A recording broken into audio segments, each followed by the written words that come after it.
A paz do Senhor, meus irmãos, é um prazer ter você aqui para mais uma aula da nossa escola bíblica dominical. Dessa vez nós já estamos encaminhando para a nossa quinta lição e eu devo dizer que é um prazer receber você aqui para nós estarmos debatendo um pouco mais sobre esta revista, a revista do segundo trimestre do ano de 2025, que tem como título O Verbo que se fez em carne, Jesus, sob o olhar do apóstolo do amor. Exatamente, nós estamos destrinchando algumas verdades bíblicas sobre Jesus a partir da visão do apóstolo do amor, o apóstolo João. E dessa vez o título da nossa lição é A Verdade que Liberta. Então, sem demora, quero convidar você que ainda não é inscrito nesse canal a se inscrever, curtir, compartilhar, para que outras pessoas também sejam edificadas por intermédio dessa aula. Então, sem demora, vamos lá para a quinta lição. Então hoje, na nossa quinta lição, o tema é a verdade que liberta. Então, sem demora, nós já vamos começar com o nosso texto áureo, que encontra-se em João capítulo 8, verso 32. E conhecereis a verdade,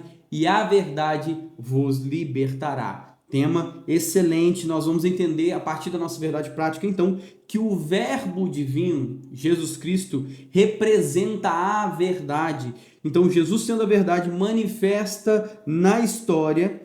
Através dessa manifestação de Jesus na história, ele vem para libertar o pecador. Então existe aqui uma coisa importantíssima, entender que nós precisamos compreender que este verbo de Deus, aquele que vem na história da humanidade, ele interfere na história da humanidade, nos transforma para que nós, a partir disso, entendamos que ele é a verdade e essa verdade vem para trazer uma verdadeira libertação. Coisa que nós devemos compreender, mas que nós vamos ver através do nosso texto bíblico, que os judeus, os fariseus, aqueles que estavam ali ouvindo Jesus não compreenderam. E Jesus vai explicar por que eles não compreenderam que ele era a verdade. Vamos ler então a nossa leitura bíblica em classe. Como são 2 capítulos, nós vamos resumir aqui somente naquilo que realmente o nosso autor da revista traz como sendo João capítulo 7, do verso 16, 17 e 18, 37 e 38 do capítulo 7 de João. Então, no João capítulo 8, nós vamos focar no 31 até o 36. Então, 31, 32, 33, 34, 35 e também o 36. Nós vamos ler e nós vamos comentando algumas coisas interessantes sobre esse texto. Então, acompanhe aí comigo, João capítulo 7, verso 16. Então, professor, eu te incentivo como sempre. Abra a Bíblia, exponha o texto com seus alunos e tire as dúvidas que eles têm sobre esse texto. Então, a priori, nós vamos ver no capítulo 7 que Jesus sai da Judéia e vai para a Galileia. E o texto vai nos revelar que é justamente porque os judeus já planejavam a sua morte. E aí ele vai entender que chega nesse tempo aqui a festa dos tabernáculos, tá? Uma festa judaica muito importante, com um símbolo muito importante. Já já a gente chega para explicar um pouco mais sobre essa festividade. Tá? O que nós vamos entender é que os irmãos de Jesus incentivam que ele vá para que se torne mais conhecido, e aí a Bíblia vai nos contar que aqueles não criam nele, os seus próprios irmãos não criam nele, e aí Jesus vai responder que agora não era o momento, e nós vamos ver essa expressão sendo repetida por Jesus diversas vezes, como agora não chegou a minha hora, né? Nos mostrando que Jesus era intencional, Jesus sabia exatamente que não era por mãos humanas, não era por conta de saduceus, fariseus, não era por conta dos judeus ou qualquer um que se levantaria que Jesus iria de fato morrer, mas ele entendia que é por vontade de Deus. Deus faria que ele morresse no nosso lugar, perdoando os nossos pecados, mas também ao terceiro dia ressuscitaria, nos dando vida eterna.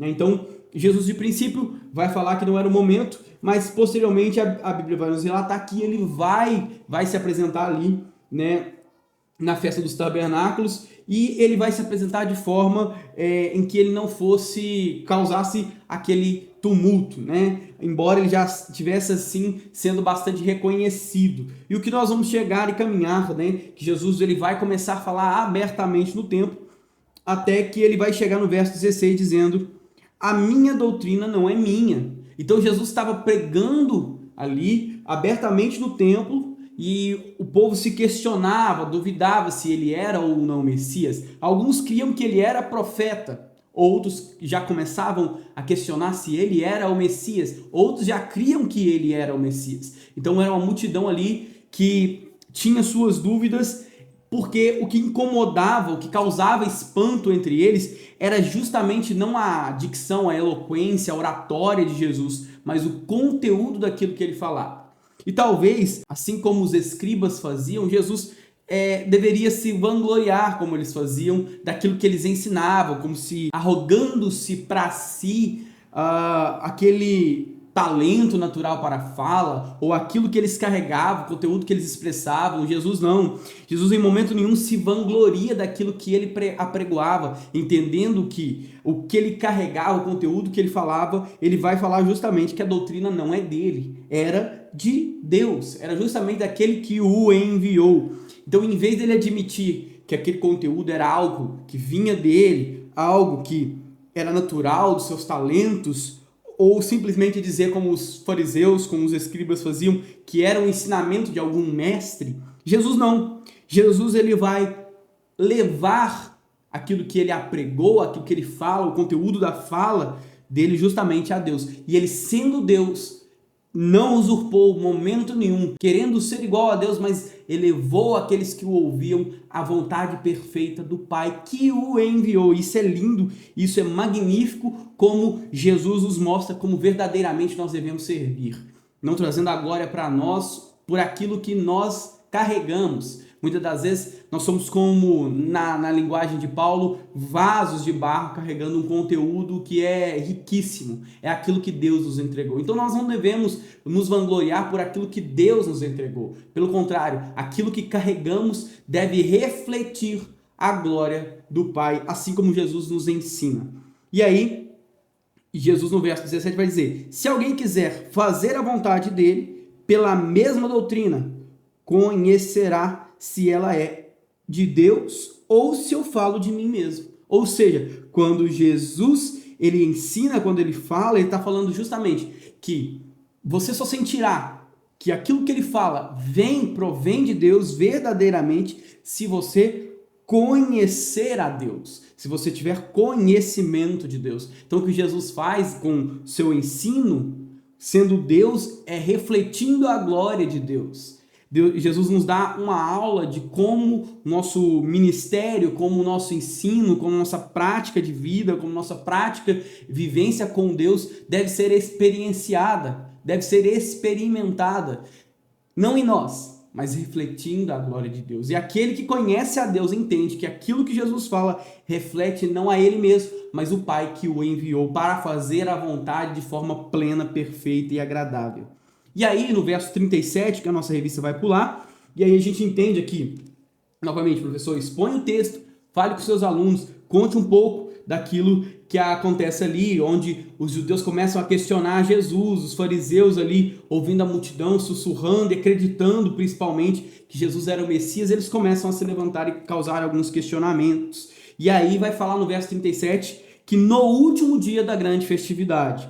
E aqui é interessante porque nós estamos tratando sobre a festa dos tabernáculos. Então, a partir de agora, professor, eu peço que você anote, porque isso não está na nossa revista e vai complementar a sua aula. A festa dos tabernáculos é uma festa muito importante. A referência para você compreender um pouco mais dessa festividade está justamente em Levítico, capítulo 23, e você vai encontrar mais especificamente entre o verso 33 ao verso 43. Qual que era o objetivo dessa festa? Por que essa festa começa a acontecer? Por que esse ritual começa a acontecer? Justamente a partir do momento em que Deus pede ao povo para que isso fosse uma marca, para que eles lembrassem dos 40 anos de provisão de Deus. E também pelo fim da colheita, agradecendo a Deus pelo fim da colheita. Então, como que era a prática? Justamente faziam-se construção de tendas, chamadas de sucá, a partir de alguns de galhos, de flores, de plantas, construir essa tenda onde o povo por 8 dias permaneciam dentro delas. Tá? Então, em cada dia tinha-se aí momentos de rito de glorificação a Deus, de agradecimento a Deus, lembrando-se que Deus foi com o povo por 40 anos sendo o provedor.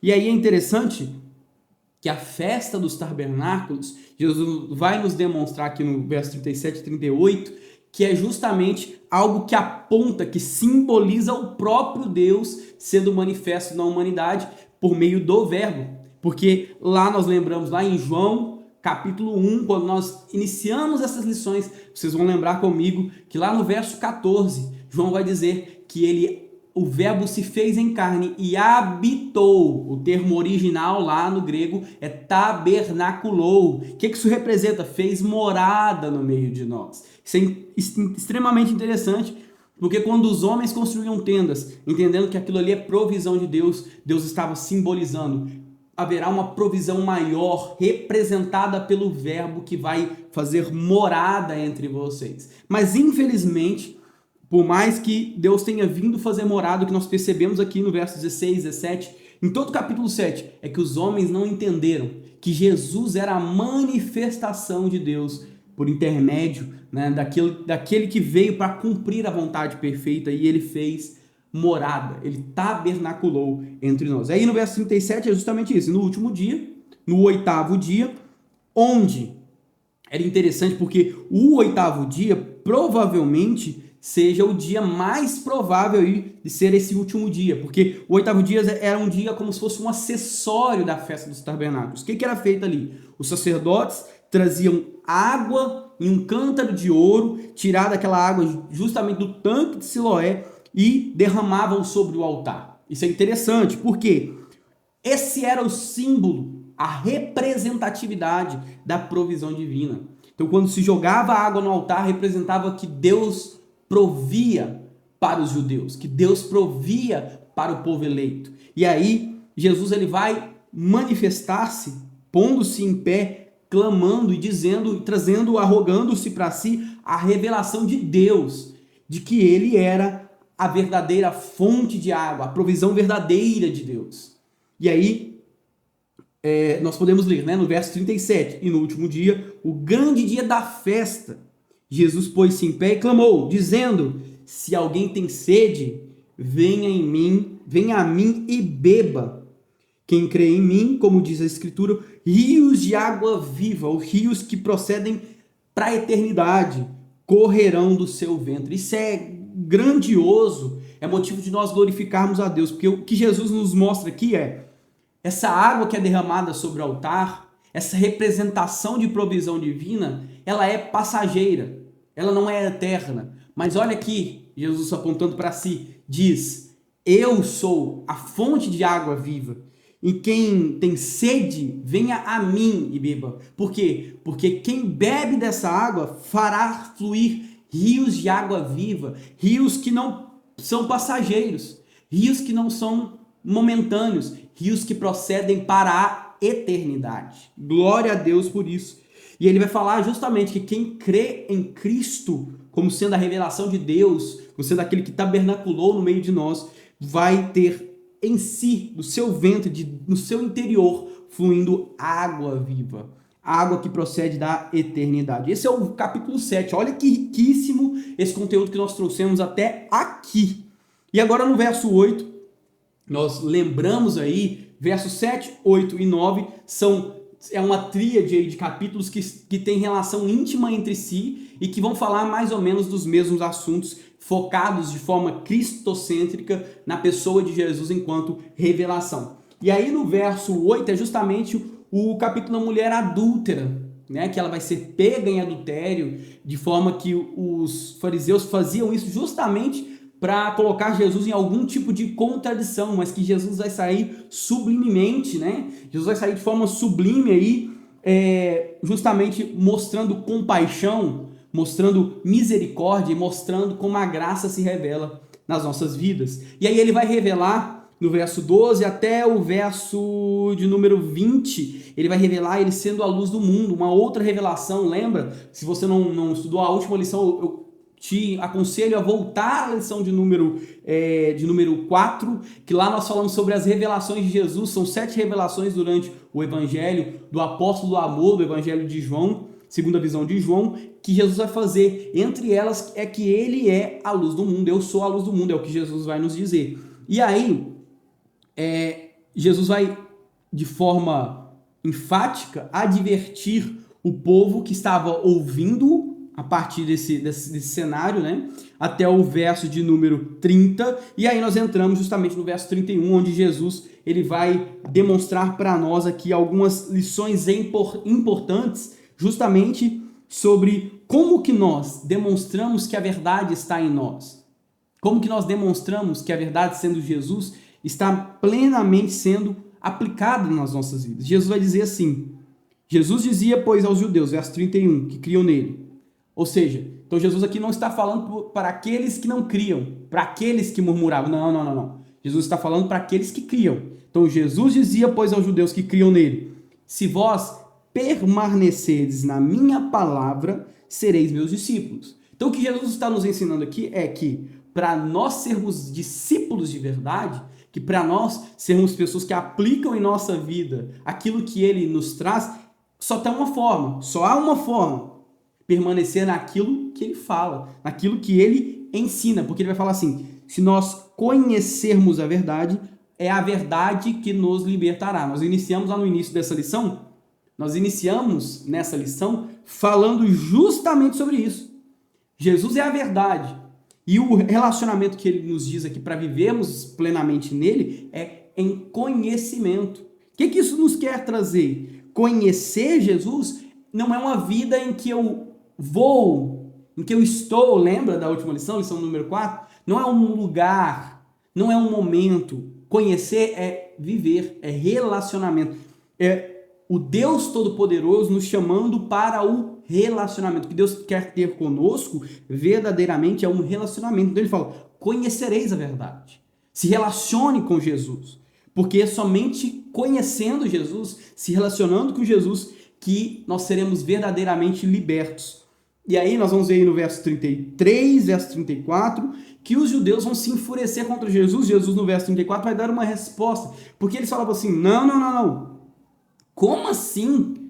Nós, sendo descendentes de Abraão, não somos livres, não somos libertos, né? E aí no verso 33 eu leio com você. Responderam-lhe, somos descendência de Abraão e nunca serviremos a ninguém. Como dizes tu, sereis livres? Eles não entendiam que por mais que fisicamente ou aparentemente pareçamos livres, se nós fazemos o que queremos, nós não somos livres, nós não somos livres, somos escravos do pecado. E aí é o que Jesus vai ensinar, no verso 34 ele vai dizer, respondeu-lhe Jesus, em verdade, vos digo que todo aquele que comete pecado é servo do pecado. Ele está falando assim, se você faz aquilo que a sua carne diz para ser feito, você é escravo do pecado. Você é servo do pecado. E lembra que a gente falou que todo aquele que faz, pensa, age, ou podemos dizer, tem propósitos que levam para o mal, que demonstram suas atitudes pecaminosas, pensam de forma pecaminosa, demonstram onde foram gerados. E nós precisamos nos preocupar que, se nós somos escravos do pecado, nós não fomos gerados de novo. Porque aquele que é gerado de novo, ele é livre. Livre do quê? Livre fisicamente? Não. Livre espiritualmente. Jesus está demonstrando que existe uma liberdade espiritual que está acima de qualquer liberdade que pensamos ter quando fazemos a nossa própria vontade. Ele está dizendo assim, vocês serão verdadeiramente livres. Aquele que vem na história da humanidade, ele interfere na história da humanidade, nos transforma para que nós, a partir disso, entendamos que ele é a verdade e essa verdade vem para trazer uma verdadeira libertação. Coisa que nós devemos compreender, mas que nós vamos ver através do nosso texto bíblico, que os judeus, os fariseus, aqueles que estavam ali ouvindo Jesus não compreenderam. E Jesus vai explicar por que eles não compreenderam que ele era a verdade. Vamos ler então a nossa leitura bíblica em classe. Como são 2 capítulos, nós vamos resumir aqui somente naquilo que realmente o nosso autor da revista traz como sendo João capítulo 7, do verso 16, 17 e 18, 37 e 38 do capítulo 7 de João, e no capítulo 8 nós vamos focar aí no 31, 32, 33, 34 e 35. E finalizando no 36, é verdade. Então, no João capítulo 8, nós vamos focar no 31 até o 36. Então, 31, 32, 33, 34, 35 e também o 36. Nós vamos ler e nós vamos comentando algumas coisas interessantes sobre esse texto. Então, acompanhe aí comigo, João capítulo 7, verso 16. Então, professor, eu te incentivo como sempre. Abra a Bíblia, exponha o texto com seus alunos e tire as dúvidas que eles têm sobre esse texto. Nós vamos encontrar aí, em João capítulo 7 exatamente, Jesus aí, a priori, sendo ali, saindo da Galileia, né? Então, a priori, nós vamos ver aí no capítulo 7 que Jesus sai da Judéia e vai para a Galileia. E o texto vai nos revelar que é justamente porque os judeus já planejavam a sua morte. E aí ele vai entender que chega nesse tempo aqui a festa dos tabernáculos, tá? Uma festa judaica muito importante, com um símbolo muito importante. Já já a gente chega para explicar um pouco mais sobre essa festividade, tá? O que nós vamos entender é que os irmãos de Jesus incentivam que ele vá para que se torne mais conhecido, e aí a Bíblia vai nos contar que aqueles não criam nele, os seus próprios irmãos não criam nele. E aí Jesus vai responder que agora não era o momento. Não era o momento, e nós vamos ver essa expressão sendo repetida por Jesus diversas vezes, como agora não chegou a minha hora, né?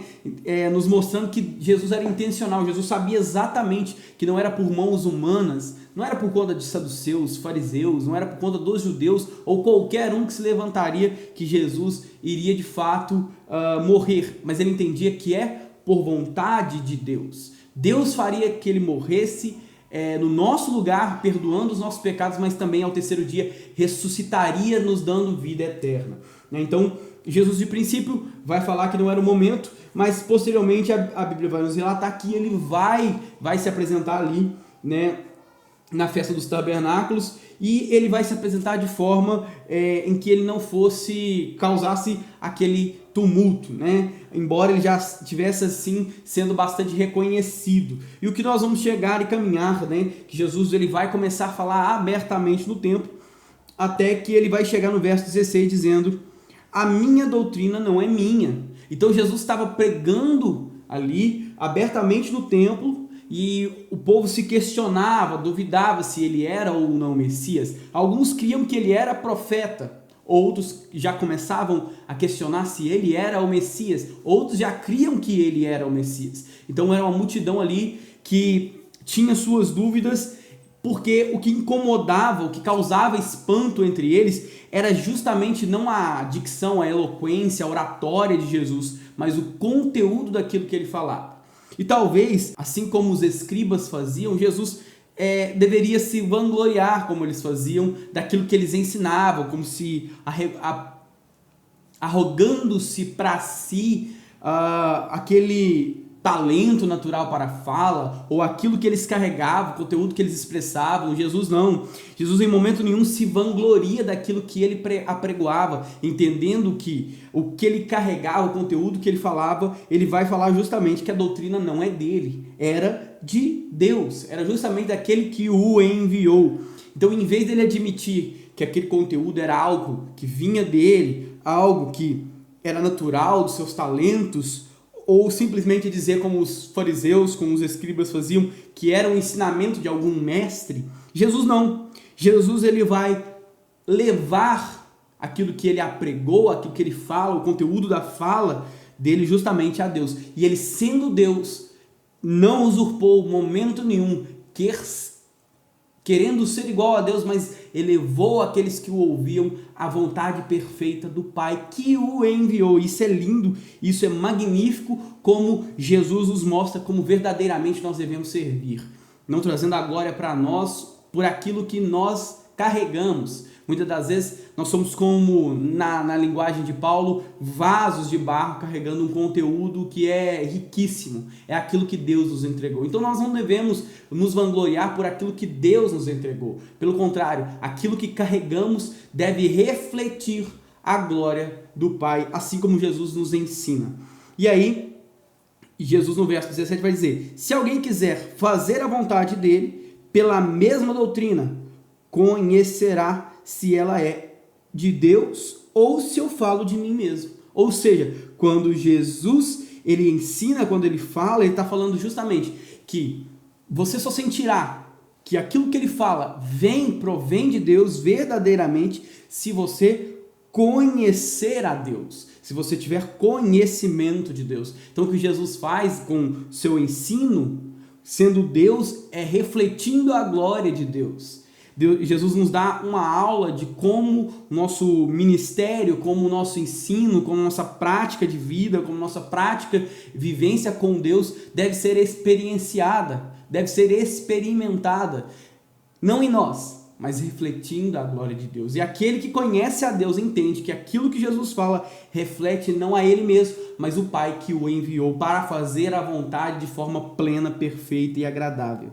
E aí, no verso 37, que a nossa revista vai pular, e aí a gente entende aqui, novamente, professor, expõe o texto, fale com seus alunos, conte um pouco daquilo que acontece ali, onde os judeus começam a questionar Jesus, os fariseus ali, ouvindo a multidão, sussurrando e acreditando principalmente que Jesus era o Messias, eles começam a se levantar e causar alguns questionamentos. E aí vai falar no verso 37 que no último dia da grande festividade. E aqui é interessante porque nós estamos tratando sobre a festa dos tabernáculos. Então, a partir de agora, professor, eu peço que você anote, porque isso não está na nossa revista e vai complementar a sua aula. A festa dos tabernáculos é uma festa muito importante. A referência para você compreender um pouco mais dessa festividade está justamente em Levítico, capítulo 23, e você vai encontrar mais especificamente entre o verso 33 ao verso 43. Qual que era o objetivo dessa festa? Por que essa festa começa a acontecer? Por que esse ritual começa a acontecer? Justamente a partir do momento em que Deus pede ao povo para que isso fosse uma marca, para que eles lembrassem dos 40 anos de provisão de Deus. E também pelo fim da colheita, agradecendo a Deus pelo fim da colheita. Então, como que era a prática? Justamente faziam-se construção de tendas, chamadas de sucá, a partir de alguns de galhos, de flores, de plantas, construir essa tenda onde o povo por 8 dias permaneciam dentro delas. Tá? Então, em cada dia tinha-se aí momentos de rito de glorificação a Deus, de agradecimento a Deus, lembrando-se que Deus foi com o povo por 40 anos sendo o provedor. E aí é interessante que a festa dos tabernáculos, Jesus vai nos demonstrar aqui no verso 37 e 38, que é justamente algo que aponta, que simboliza o próprio Deus sendo manifesto na humanidade por meio do verbo. Porque lá nós lembramos, lá em João, capítulo 1, quando nós iniciamos essas lições, vocês vão lembrar comigo que lá no verso 14, João vai dizer que o verbo se fez em carne e habitou. O termo original lá no grego é tabernaculou. O que isso representa? Fez morada no meio de nós. Isso é extremamente interessante, porque quando os homens construíam tendas, entendendo que aquilo ali é provisão de Deus, Deus estava simbolizando: haverá uma provisão maior representada pelo verbo que vai fazer morada entre vocês. Mas infelizmente, por mais que Deus tenha vindo fazer morada, o que nós percebemos aqui no verso 16, 17, em todo o capítulo 7, é que os homens não entenderam que Jesus era a manifestação de Deus por intermédio, né, daquele que veio para cumprir a vontade perfeita, e ele fez morada, ele tabernaculou entre nós. Aí no verso 37 é justamente isso: no último dia, no 8º dia, onde era interessante porque o 8º dia provavelmente seja o dia mais provável de ser esse último dia, porque o 8º dia era um dia como se fosse um acessório da festa dos tabernáculos. O que era feito ali? Os sacerdotes traziam água em um cântaro de ouro, tirada aquela água justamente do tanque de Siloé, e derramavam sobre o altar. Isso é interessante, porque esse era o símbolo, a representatividade da provisão divina. Então, quando se jogava água no altar, representava que Deus provia para os judeus, que Deus provia para o povo eleito. E aí, Jesus ele vai manifestar-se, pondo-se em pé, clamando e dizendo, trazendo, arrogando-se para si a revelação de Deus, de que ele era a verdadeira fonte de água, a provisão verdadeira de Deus. E aí, nós podemos ler, né, no verso 37, e no último dia, o grande dia da festa, Jesus pôs-se em pé e clamou, dizendo: se alguém tem sede, venha a mim e beba. Quem crê em mim, como diz a Escritura, rios de água viva, ou rios que procedem para a eternidade, correrão do seu ventre. Isso é grandioso, é motivo de nós glorificarmos a Deus, porque o que Jesus nos mostra aqui é essa água que é derramada sobre o altar, essa representação de provisão divina, ela é passageira, ela não é eterna. Mas olha aqui, Jesus apontando para si, diz: eu sou a fonte de água viva, e quem tem sede, venha a mim e beba. Por quê? Porque quem bebe dessa água fará fluir rios de água viva, rios que não são passageiros, rios que não são momentâneos, rios que procedem para a eternidade. Glória a Deus por isso. E ele vai falar justamente que quem crê em Cristo como sendo a revelação de Deus, como sendo aquele que tabernaculou no meio de nós, vai ter em si, do seu ventre, no seu interior, fluindo água viva, água que procede da eternidade. Esse é o capítulo 7. Olha que riquíssimo esse conteúdo que nós trouxemos até aqui. E agora no verso 8, nós lembramos aí, versos 7, 8 e 9 é uma tríade aí de capítulos que tem relação íntima entre si e que vão falar mais ou menos dos mesmos assuntos, focados de forma cristocêntrica na pessoa de Jesus enquanto revelação. E aí no verso 8 é justamente o capítulo da mulher adúltera, né? Que ela vai ser pega em adultério, de forma que os fariseus faziam isso justamente para colocar Jesus em algum tipo de contradição, mas que Jesus vai sair sublimemente, né? Jesus vai sair de forma sublime aí, justamente mostrando compaixão, mostrando misericórdia e mostrando como a graça se revela nas nossas vidas. E aí ele vai revelar no verso 12 até o verso de número 20, ele vai revelar ele sendo a luz do mundo, uma outra revelação. Lembra? Se você não estudou a última lição, eu te aconselho a voltar à lição de número 4, que lá nós falamos sobre as revelações de Jesus. São 7 revelações durante o evangelho do apóstolo do amor, do evangelho de João, segunda visão de João, que Jesus vai fazer. Entre elas é que ele é a luz do mundo, eu sou a luz do mundo, é o que Jesus vai nos dizer. E aí, Jesus vai, de forma enfática, advertir o povo que estava ouvindo a partir desse cenário, né, até o verso de número 30, e aí nós entramos justamente no verso 31, onde Jesus ele vai demonstrar para nós aqui algumas lições importantes, justamente sobre como que nós demonstramos que a verdade está em nós, como que nós demonstramos que a verdade, sendo Jesus, está plenamente sendo aplicada nas nossas vidas. Jesus vai dizer assim, Jesus dizia, pois, aos judeus, verso 31, que criam nele. Ou seja, então Jesus aqui não está falando para aqueles que não criam, para aqueles que murmuravam. Não. Jesus está falando para aqueles que criam. Então Jesus dizia, pois, aos judeus que criam nele, se vós permanecerdes na minha palavra, sereis meus discípulos. Então o que Jesus está nos ensinando aqui é que para nós sermos discípulos de verdade, que para nós sermos pessoas que aplicam em nossa vida aquilo que ele nos traz, só há uma forma, permanecer naquilo que ele fala, naquilo que ele ensina, porque ele vai falar assim, se nós conhecermos a verdade, é a verdade que nos libertará. Nós iniciamos lá no início dessa lição, nessa lição falando justamente sobre isso.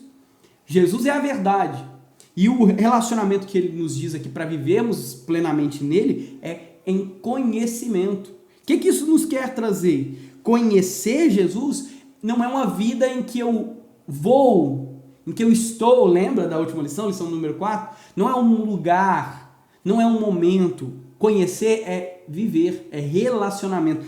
É o Deus Todo-Poderoso nos chamando para o relacionamento. O que Deus quer ter conosco, verdadeiramente, é um relacionamento. Então ele fala, conhecereis a verdade. Se relacione com Jesus. Porque é somente conhecendo Jesus, se relacionando com Jesus, que nós seremos verdadeiramente libertos. E aí nós vamos ver aí no verso 33, verso 34, que os judeus vão se enfurecer contra Jesus. Jesus no verso 34 vai dar uma resposta, porque eles falavam assim, não. Como assim nós, sendo descendentes de Abraão, não somos livres? Nós somos libertos, né? E aí no verso 33 eu leio com você. Responderam-lhe: somos descendência de Abraão e nunca serviremos a ninguém. Como dizes tu, sereis livres? Eles não entendiam que por mais que fisicamente ou aparentemente pareçamos livres, se nós fazemos o que queremos, nós não somos livres, nós não somos livres, somos escravos do pecado. E aí é o que Jesus vai ensinar no verso 34, ele vai dizer: respondeu-lhe Jesus: em verdade vos digo que todo aquele que comete pecado é servo do pecado. Ele está falando assim: se você faz aquilo que a sua carne diz para ser feito, você é escravo do pecado. Você é servo do pecado. E lembra que a gente falou que todo aquele que faz, pensa, age, ou podemos dizer, tem propósitos que levam para o mal, que demonstram suas atitudes pecaminosas, pensam de forma pecaminosa, demonstram onde foram gerados. E nós precisamos nos preocupar que, se nós somos escravos do pecado, nós não fomos gerados de novo. Porque aquele que é gerado de novo, ele é livre. Livre do quê? Livre fisicamente? Não. Livre espiritualmente. Jesus está demonstrando que existe uma liberdade espiritual que está acima de qualquer liberdade que pensamos ter quando fazemos a nossa própria vontade. Ele está dizendo assim: vocês serão verdadeiramente livres se vocês se renderem à verdade. E a verdade é Jesus. Jesus está trazendo para si, então, sendo o caminho que vai verdadeiramente gerar liberdade, né? E aí no verso 35, Jesus vai dizer: ora, o servo não fica para sempre em casa, o filho fica para sempre. Ele está dizendo assim: se você é escravo do pecado, você tem que entender que você não é filho. Filho é quem fica em casa. Filho é quem pertence à casa. Filho tem pertencimento. Escravo não. Escravo do pecado não tem pertencimento à casa do pai. E ele vai dizer: mas, ou se, pois, o Filho vos libertar, verdadeiramente sereis livres. Ele está falando assim: querem ser livres de verdade, livres do pecado? Não aparentar liberdade quando fazem o que querem e pecam contra Deus, e sendo pecaminosos contra Deus, vocês ferem a santidade de Deus e logo são escravos do pecado. Quando vocês são assim, vocês não têm verdadeira liberdade, mas querem ser verdadeiramente livres, conheçam o Filho, se relacionem com o Filho, porque quando conheço o Filho, me relaciono com o Filho, me relaciono com a verdade, conheço a verdade terá poder de me libertar, e a verdade é Jesus. Então, introduzindo essa lição, é importante que nós entendamos que essa lição ela apresenta uma verdade, uma revelação de Jesus. Ele é a verdade, e essa verdade que traz verdadeira liberdade. Nós iremos observar que o confronto aqui, no verso 7, no verso 8, também no verso 9, eles nos demonstram, né, como os religiosos, os fariseus, os escribas, eles eram hipócritas. Eles arrogavam para si ali a autoridade por meio da lei, quando na verdade Jesus vai demonstrar que eles não sequer seguem a lei. E aí você fala assim: mas só nessas passagens nós temos isso? Não, Nicodemos vai revelar isso também, que eles não eram capazes de seguir as próprias leis que eles criavam, de forma não obedecendo o que Deus queria, mas leis humanas, criadas por homens, cheias de hipocrisia, né? E aí Jesus está falando assim, que ele não vem para trazer uma falsa liberdade, ou uma alusão a uma liberdade que não acontece na prática. Não, ele vem para trazer verdadeira liberdade, uma liberdade espiritual.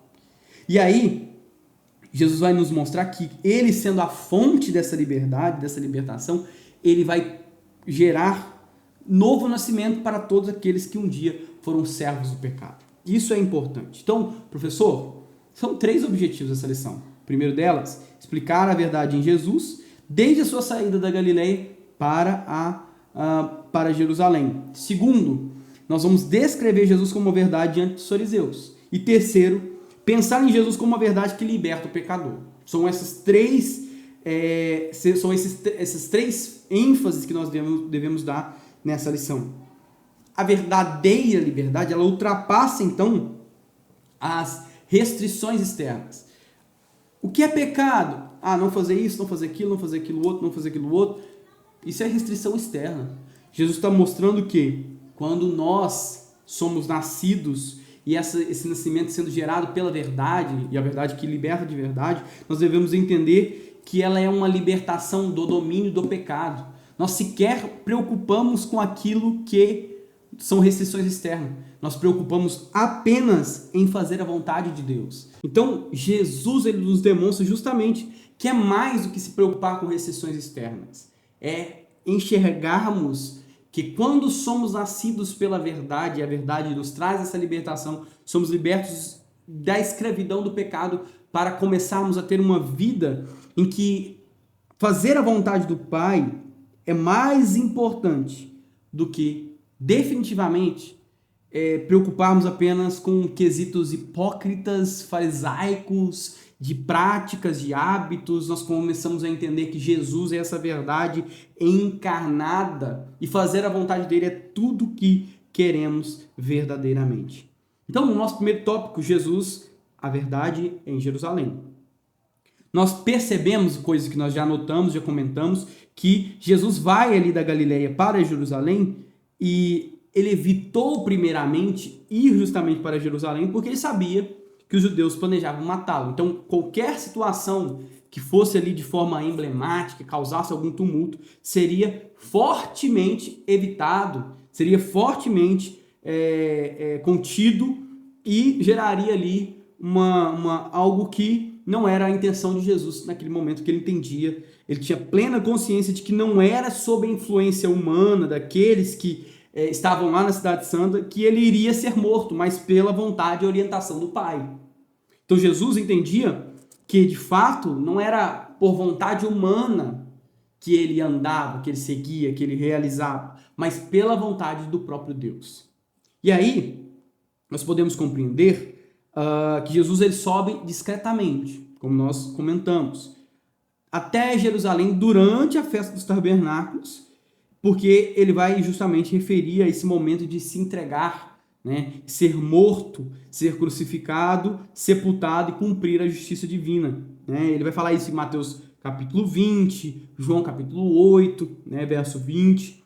E aí nós podemos entender uma verdade da festa dos tabernáculos. Muitos acreditavam ali, quando Jesus expunha, né, a verdade, eles acreditavam que Jesus era um grande profeta, mas havia uma incerteza sobre Jesus ser o Messias. Então a maioria deles acreditava Jesus como sendo o profeta, mas não como sendo o Messias.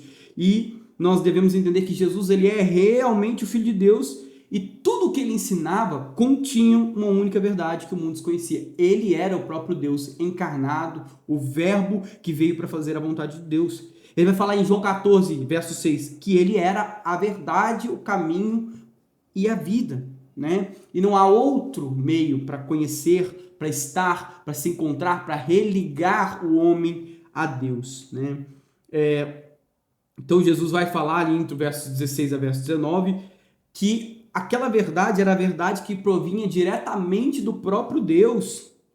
Então ele nos convoca não somente a conhecer, mas a viver. Então quando nós entendemos ali, Jesus fala, conhecereis a verdade, é aquilo que eu disse. É algo que vem do íntimo, revela para nós, então, que Deus quer se relacionar. Ou seja, Ele não quer um momento, Ele não quer um instante, não quer uma oportunidade. Deus quer se relacionar conosco de forma plena, completa, por inteiro. E o tópico 2, então, nós vamos falar sobre Jesus, a verdade diante dos escribas e fariseus.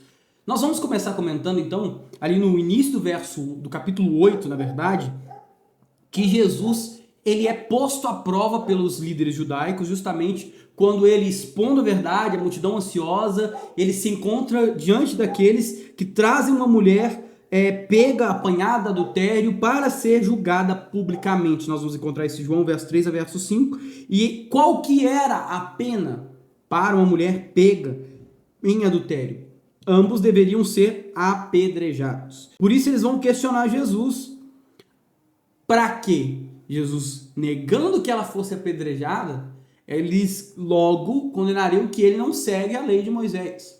ou ele, cumprindo a lei de Moisés, seria acusado de não ter aquela misericórdia, de não ser alguém que realmente perdoa, gera perdão como ele apregoava, gera liberdade como ele apregoava. E aí, Jesus ele traz algo completamente diferente, demonstra a graça na prática. Ele vai dizer assim: aquele que dentre vós não tem pecado, quem atire a primeira pedra. E é interessante que ninguém teve coragem de apedrejar aquela mulher. E é interessante o detalhe da Bíblia que ele vai trazer que do mais velho ao mais jovem foram se retirando um a um. E aí alguém pergunta, por que isso, né? Por que do mais velho ao mais jovem? Porque aquele que viveu mais tem mais conhecimento ou consciência do seu próprio pecado e entende que pecou muito e sabe que não está em condições de julgar aquela mulher. E o mais jovem vai reconhecendo o seu pecado em qual ele nasceu e foi concebido, assim como Davi vai dizer lá em Salmo 51. E aí, Jesus ele vai continuar pregando e vai dizer que ele é a luz do mundo. E depois ele vai dizer que ele é a verdade. Então, independente do grau de resistência do ser humano, do grau de resistência ou do negar-se que o ser humano pode ocasionar-se quanto na presença da verdade que é Jesus, ele não pode se colocar numa posição de compreender, sentir, perceber que nada obstrui a verdade de Deus. Jesus é essa verdade. E a verdade de Jesus, ela é, mesmo que sobre resistência, aplicada, revelada. E ela muitas vezes abraça aqueles que querem a negar. Isso é interessante. Então não é por isso e não é por acaso que lá em João capítulo 14, verso 6, Jesus vai dizer: eu sou o caminho, a verdade e a vida. E ninguém vai ao Pai senão por mim. Ele é a verdade. E essa verdade é indescritível. Essa verdade ela é imprescindível, ela é necessária. Ou seja, ele é o único caminho para alcançarmos Deus. Não existe outro caminho, não existe outra pessoa, não existe um outro intercessor, somente Jesus. E se nós colocarmos qualquer dúvida sobre Jesus ser o único meio pela qual acessamos a Deus, nós colocamos toda essa verdade em xeque. Nós negamos o que o próprio Deus fala sobre Jesus, que ele é o Filho amado, em que ele tem prazer, e ele veio. E o próprio Jesus vai nos ensinar que ele é o caminho, a verdade e a vida. O caminho único. Não são um dos caminhos, um dos meios. Não, ele é o caminho. E essa é a verdade que o mundo precisa. Quando nós olhamos o arquê, o princípio de todas as coisas, as dúvidas que os seres humanos têm é de onde eu vim, quem sou eu, para onde vou. Essas dúvidas muitas vezes são respondidas por questões ou pensamentos humanos. A filosofia, através de pensamentos éticos, guias éticos, vão tentar explicar a vida e essas respostas da humanidade a partir disso. Outras vezes nós vamos tentar utilizar a ciência para responder ou compreender esse mundo. Há ainda também aqueles que vão usar o esoterismo, né? Mas a realidade é que o mundo carece de um entendimento. Qual é esse entendimento? Só há uma verdade. Só existe uma verdade. E talvez quem duvide da verdade, ou o que é a verdade, entenda, existe uma verdade.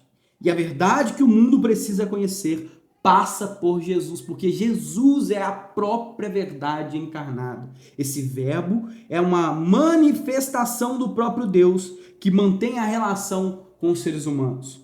Isso só pode ser alcançado. O que pode ser alcançado, irmão Marcos? Só podemos viver livres se nós tivermos uma conexão real, viva, com a pessoa bendita de Jesus. Só Jesus é o meio em que nós verdadeiramente somos livres, né? E isso é importantíssimo para a nossa vida, porque se Jesus não for o único meio, nada será. Teremos aquele sempre vazio existente dentro de nós, que nunca é preenchido, porque só Jesus pode preencher, porque ele é o caminho, a verdade e a vida. E aí, nós vamos no nosso terceiro tópico, que Jesus é a verdade que liberta o pecador. Cumprindo aí nosso terceiro objetivo, Jesus é a verdade que liberta. A vida do pecador que se arrepende estará garantida se realmente permanecer em Jesus e naquilo que ele ensinou. Ou seja, somos discípulos, somos libertos se fazemos a vontade dele por meio da sua palavra. O Senhor Jesus Cristo, então, como sendo a verdade que liberta, ele nos ensina que só ele é aquele que proporciona uma verdadeira liberdade. Eu fui liberto por tal coisa. Essa liberdade não é verdadeira. Fui liberto por tal pessoa. Essa verdade não é liberdade de verdade. Eu só sou livre quando falo, fui liberto por intermédio única e exclusivamente da pessoa de Jesus Cristo. Ele é o único meio. E aí alguém pode se perguntar, mas o que é a verdade? Como Pilatos perguntou e como esse mundo pós-moderno sempre insistentemente, costumeiramente faz. Questiona sobre a verdade. Põe em xeque o que é a verdade. E aí nós podemos entender que não há espaço para dúvida sobre o que é a verdade, porque no Evangelho de João está nos revelado o que é a verdade. A verdade aqui, de verdade, a verdade na verdade é o próprio Jesus. Não é algo filosófico, ou seja, não é um conceito de verdade da filosofia, né? A verdade aqui que liberta o ser humano do pecado, do domínio do pecado, é a figura, é a pessoa do próprio Jesus.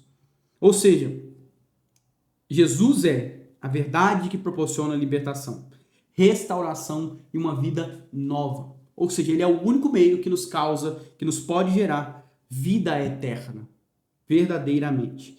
E aí, só nele seremos verdadeiramente livres. É isso que ele vai dizer. Ou seja, toda a humanidade está cativa pelo inimigo, porque nos rendemos ao pecado.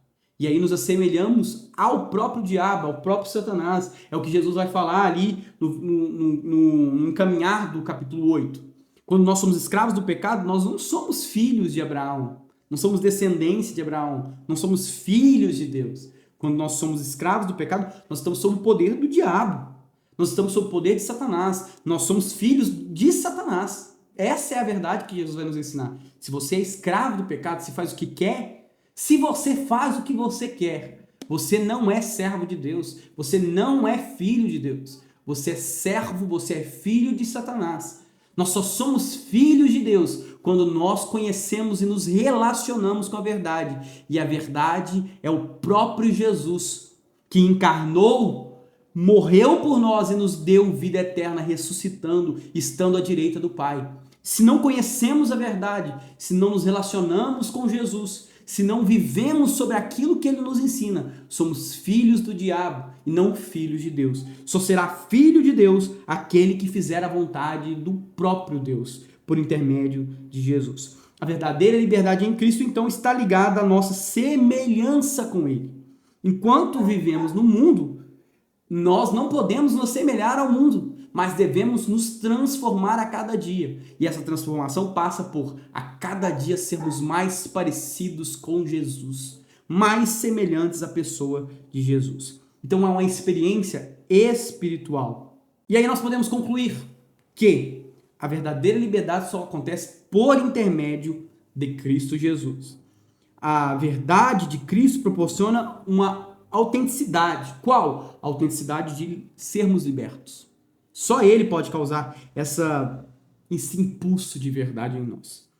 Não existe outra solução para o mundo que se não levar a mensagem e a obra do Senhor Jesus. Se nós não passarmos por essa verdade, nós estaremos aflitos, estaremos em sofrimento eterno, porque só ele é a verdade que liberta. Professor, eu quero te agradecer pelos momentos que passamos aqui, que Deus possa te abençoar, te guiar durante essa lição e que você seja poderosamente usado por Deus. Que Deus possa usar a sua vida e que seus alunos sejam enriquecidos por essa verdade que liberta, que é o próprio Senhor Jesus. Deus te abençoe. Até a nossa próxima lição, a lição de número 6. Que Deus te abençoe, que Deus te use. Até lá!